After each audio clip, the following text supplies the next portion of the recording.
G'day and welcome to the most predictable and possibly boring hot hatch or wagon you can buy, the Volkswagen Golf R.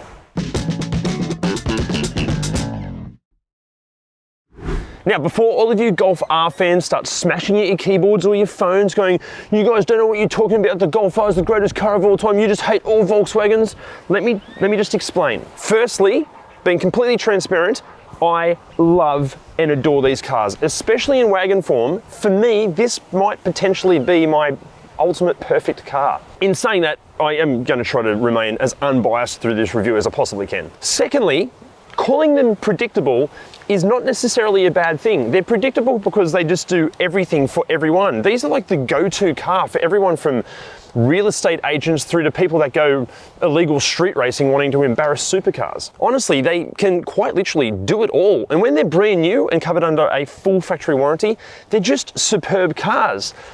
But what about when they're not new? Like, what about when they don't have a factory warranty? What goes wrong with them? What do they like to live with on a daily basis? Are they still worthy of the accolades? And should you buy one?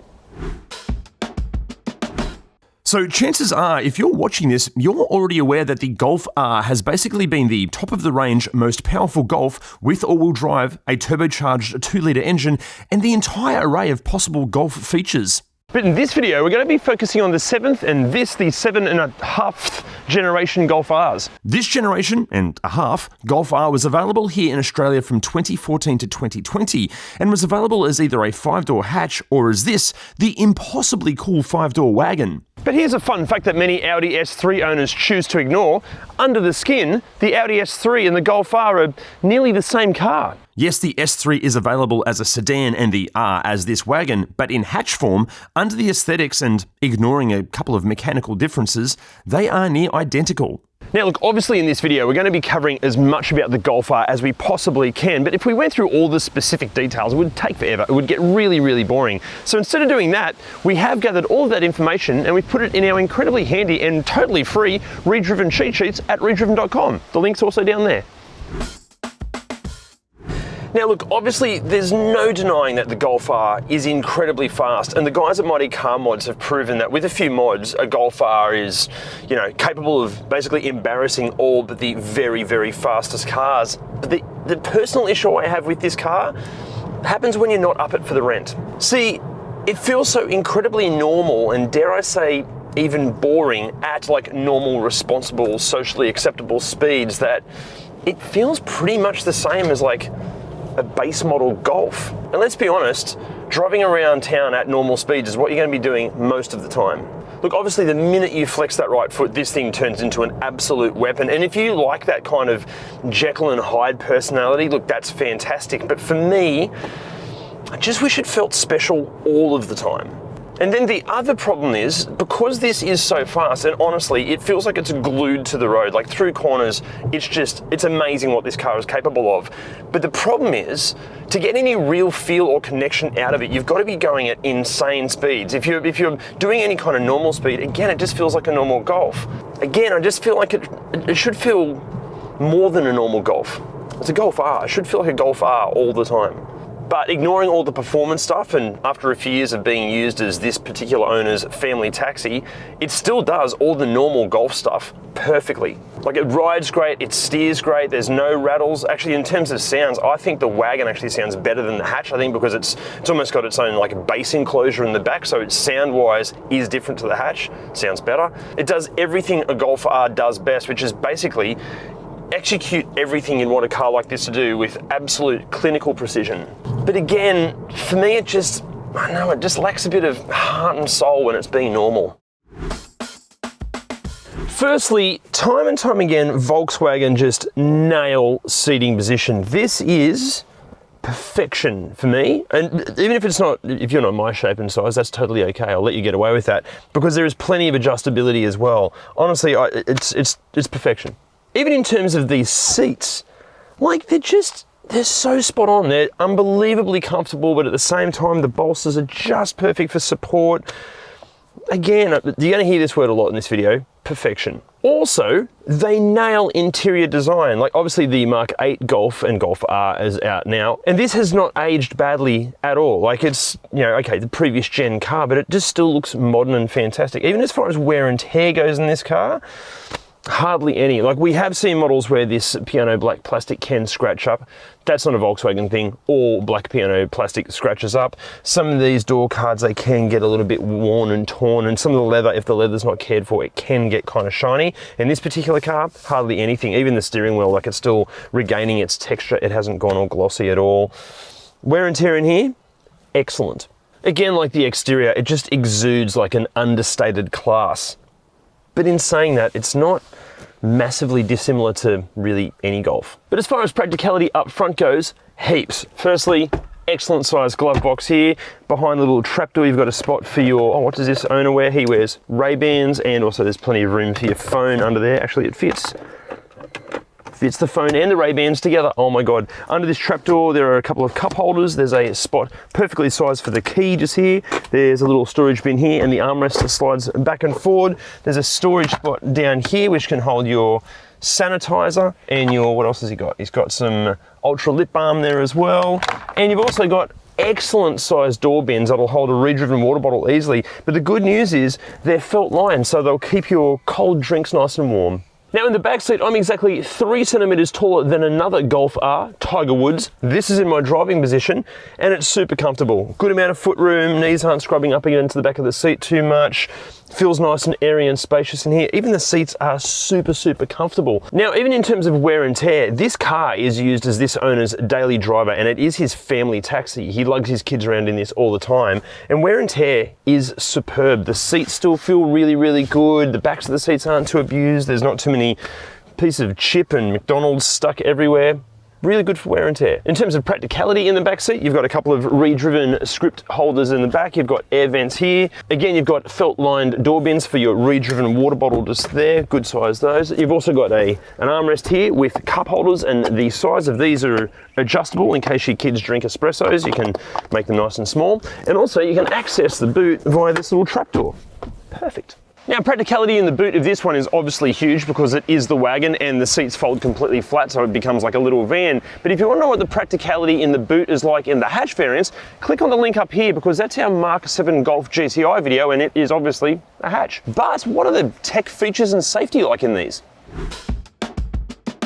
Now, being the very top of the line Golf, these things are drenched in technology and features and safety tech. No matter which generation, Mark 7, Mark 7.5, any of the special editions, any of that sort of stuff, they have heaps of stuff. But kicking off for the exterior, you can expect 19-inch alloy wheels that are available in a range of different designs depending on the year and the trim spec, LED taillights, daytime running lights, front and rear parking sensors with a rear view camera, automatic headlights, and rain-sensing wipers. While inside, even in its most basic Golf R form, you can also expect a 5.8-inch touchscreen with Volkswagen's Discover Media audio and satellite navigation system, selectable drive modes, a very decent sounding 8-speaker stereo with a CD player and Bluetooth connectivity, dual-zone climate control, leather-wrapped sport-style seats, cruise control, and LED ambient lighting. But get a little bit more committed financially and get a more recent model, and you can expect a larger 6.5 or even 9.2-inch touchscreen with App Connect, which allows Apple CarPlay and Android Auto, pumping your podcasts through an awesome sounding 400-watt Dyna audio stereo, plus you could have the driver's assistance package and heated front seats wrapped in carbon nappa or Vienna leather. Now, in terms of safety, look, the Golf R hasn't specifically been tested by ANCAP, but the Golf on which it's based has been tested by ANCAP, and it scored a perfect 5 stars, so safe to assume this also has a 5-star ANCAP safety rating. But to give you an overview of what safety features and technology and equipment that you can expect, I'm going to do another voiceover, but this time I'm going to commentate it like I'm commentating a golf match. Golf game, golf match. The R will have 6 airbags, ABS brake assist, EBD, ESC traction control, fatigue detection, multi-collision braking, seatbelts with pretensioners and low limiters, while the driver's assistance package included adaptive cruise control, front assist radar, city emergency braking, and a more thorough parking assist and proactive occupant protection system. But adding to even all of this, the Mark 7.5 adds lane keep assist, blind spot monitoring, rear traffic alert, and dynamic light assist as standard.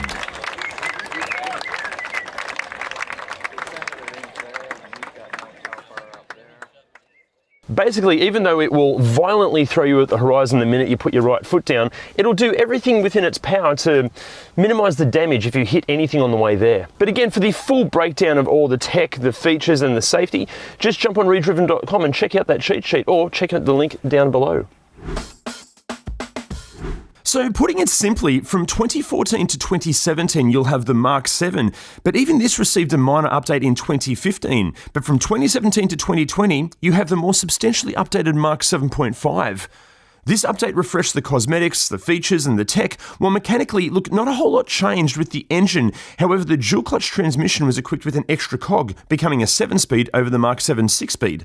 In terms of trim levels, even within the R family, there were a few. From the option-laden Wolfsburg, to the pared-down grid, to the very limited and titanium exhaust-fitted Special Edition, to finally, and aptly named, the Final Edition.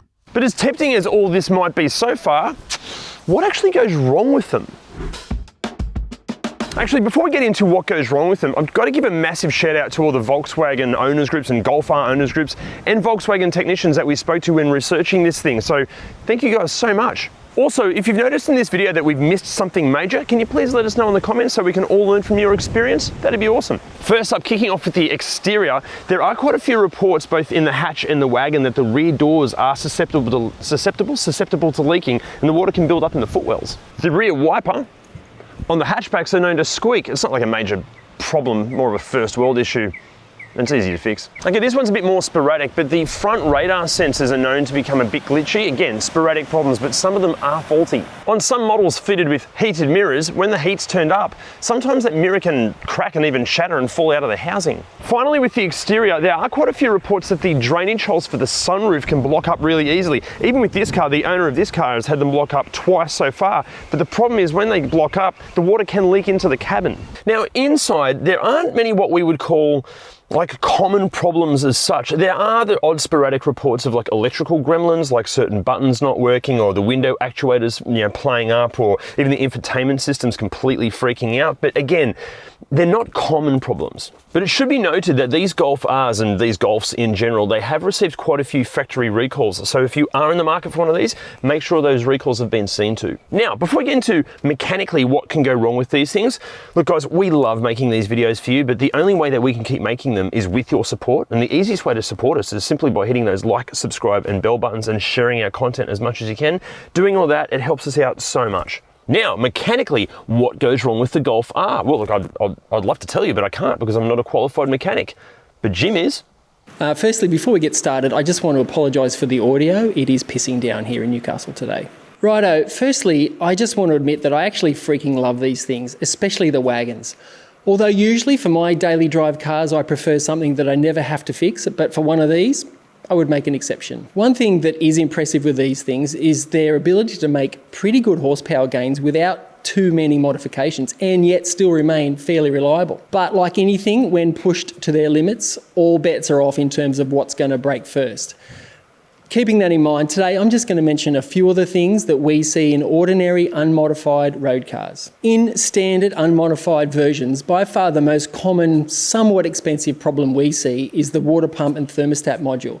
They fail early and often, and in some cases really only last about 50 or 60,000 Ks before they start to leak. And keeping that in mind, you could just consider it to be part of the usual servicing costs, similar to an old school timing belt. It's worth noting too that some of the later model ones last a bit longer, and once they've been replaced, we've found that some aftermarket or non-genuine pumps actually outlast the Volkswagen ones. Sometimes, on occasions, we see a complication with the EVAP systems or the PCV systems, which can often just log a lean air-fuel ratio fault code. And because they have port injection as well as the direct injection, they tend not to clog up inlet systems as well, which is a good thing. Now, historically, the older ones of these do suffer from the old Volkswagen feeble engine bay plastics, and it's likely that as these age, these probably will too. Now, the drivelines, the DSG transmissions, well, they do get a lot of criticism for being made of cheese and breaking regularly. But typically in a road-going car that's been well serviced, they're usually not that much trouble. Occasionally we see some issues with the DSG position sensors, and there are a few complications with the mechatronics unit.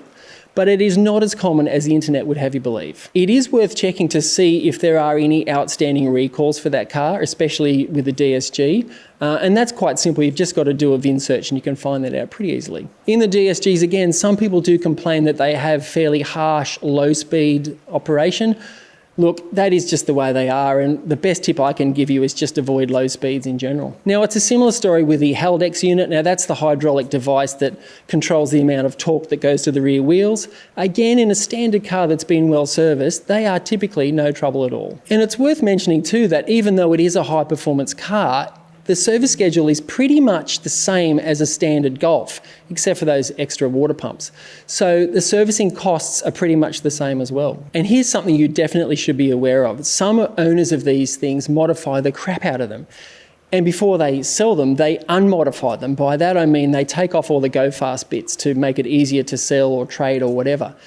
Now, a good technician that knows these things will know straight away if that's the case, and it's definitely worth getting a pre-purchase inspection. So, if the service history and the pre-purchase inspection all checks out, how much can you expect to pay for one?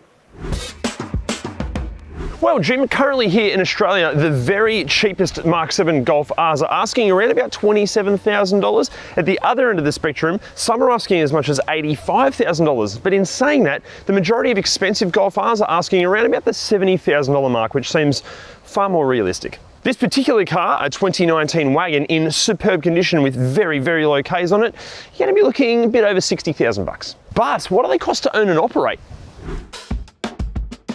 Volkswagen claims a fuel consumption figure of 7.3 litres per 100 Ks, and through our research, many owners claim that they are achieving that figure. But in saying that, those particular owners might be blatant liars, because plenty of other owners are seeing figures over 10. Even this particular car is seeing 9.6. But after all of that, should you even buy one? Well, you know what? We need to talk about you in a second, but in terms of the actual car itself, look, if nothing goes wrong, the Golf R might very well be the perfect used car.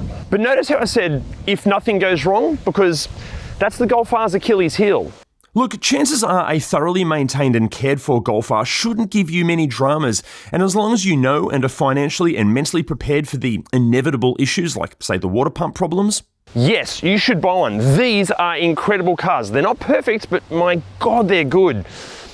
But do not buy a heavily modified and therefore most likely abused Golf R, or any that have any question marks surrounding their service histories, or any that you even suspect have been neglected in any way, as the risk of major mechanical issues are just far too high, as are the costs involved in repairing them. then we come to you. See, if you like any kind of self-discipline or you really value your driver's license, you should not buy one of these, because these are so effortlessly fast, you will get yourself into trouble. And also, look, if you want a car that just feels special and engaging all of the time, maybe don't buy one of these either, because for the 90% of the time that you're going to be driving around like a socially responsible member of the community, this just feels pretty much like any other Golf. If that's a good or a bad thing is totally up to you, but for me personally, it's a little disappointing. Okay, so would you buy one? Do you already own one? Let us know in the comments below. And remember, can you please hit those like, subscribe and bell buttons and share our stuff? That'd be awesome. See you next week. Do it all. And when they're brand new and covered, here we go. Honestly, they can quite literally do it all. And when they're brand new and covered, and slow down, it's okay. Volkswagen claims a fuel consumption figure of but in saying that, those owners might, start again. One thing that is impressive about these is their ability to make huge horsepower. It's like my brain was buffering horsepower. It seems appropriate to do like,